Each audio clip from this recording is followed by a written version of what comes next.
હવે સમાચારમાં આગળ વાત કરીએ આપણે કચ્છની તો ઈરાન અને ઇઝરાયલ વચ્ચે વધતા યુદ્ધની અસર હવે વૈશ્વિક વેપાર સાથે કચ્છના મુખ્ય બંદરો સુધી પહોંચી ગઈ છે।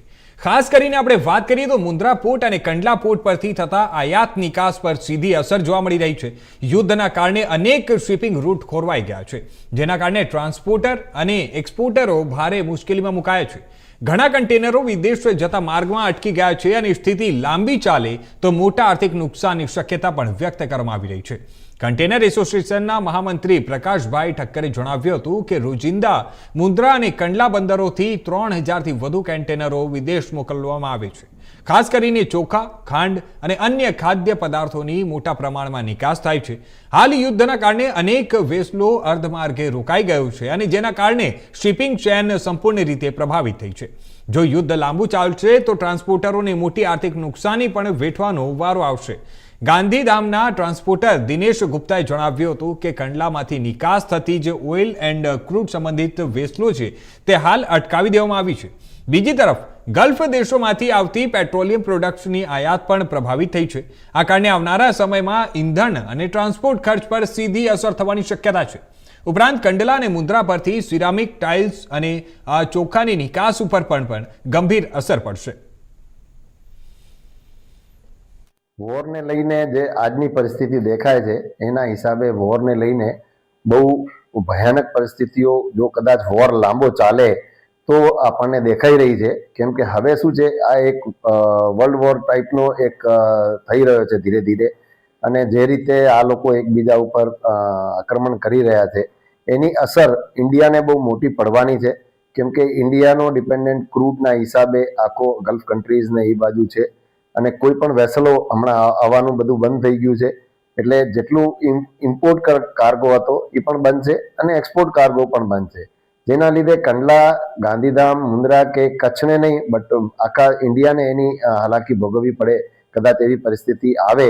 એના માટે મારા ખ્યાલથી આપણા વડાપ્રધાન પણ ચિંતિત છે। કાલે પણ રાતે 10, 10:30, 11 વાગ્યા સુધી બેઠકો ચાલુ હતી પ્રધાનમંત્રી હાઉસમાં।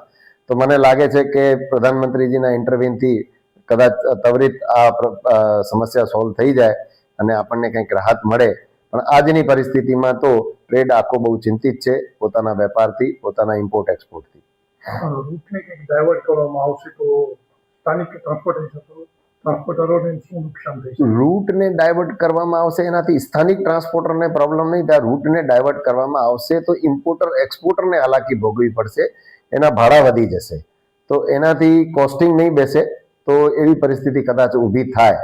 તો એ હવે તરત તાત્કાલિક આપણે એના ઉપર કોઈ કમેન્ટ કરવાનું જરા મુશ્કેલ લાગે છે કે કેટલા દિવસ લડાઈ ચાલે એના હિસાબે જ આપણને ખબર પડે કે કેટલા દિવસથી આનો રિઝલ્ટ આવે। જે હાલમાં જે ઈરાનનું, અમેરિકાનું, ઇઝરાયલનું જે યુદ્ધ ચાલી રહ્યું છે, જેના લીધે આપણા કોમ્પ્લેક્સમાં બહુ જ મોટી ઇફેક્ટ આવશે। કારણ કે આપણે જોયું છે કે હાલમાં જ અત્યારે જે આ ઈરાનમાં ને જે યુદ્ધનો ઇફેક્ટ છે એના લીધે એક તો બધાથી વધારે મોટી ઇફેક્ટ એ આવશે કે ક્રૂડના રેટ વધી જશે, અને ક્રૂડના રેટ વધવાના કારણે ડીઝલ પેટ્રોલના રેટ વધશે। ડીઝલ પેટ્રોલના રેટ વધવાના કારણે દરેક જગ્યાએ એક મનુષ્યને, એક વ્યક્તિને દરેક રીતે ઇફેક્ટ કરશે, કારણ કે મોંઘવારી એટલી વધશે। એ જ રીતે જેમ ટ્રાન્સપોર્ટ છે તો ટ્રાન્સપોર્ટના બિઝનેસમાં બી ઇફેક્ટ આવશે, કારણ કે અહીંયા બબે પોર્ટ છે અને પોર્ટમાં ઇમ્પોર્ટ એક્સપોર્ટ દરેક કાર્ગો થતો હોય છે, જે ખાસ લિક્વિડ અને ડ્રાય કાર્ગો બંનેની અંદર। એટલા કારણે ઇફેક્ટ આવશે કે ભાઈ ટેન્કર, બોડી, આપણે અહીંયા હબ છે ટ્રાન્સપોર્ટનું, બહુ મોટું હબ છે। એવી જ રીતે દરેક ધંધા જે પોર્ટથી લગતા છે એ બધામાં મોટી ઇફેક્ટ આવશે। મારું નામ પ્રકાશ ઠક્કર છે। હું કંડલા મુન્દ્રા કન્ટેનર એસોસિએશનમાં સેક્રેટરી તરીકે છું।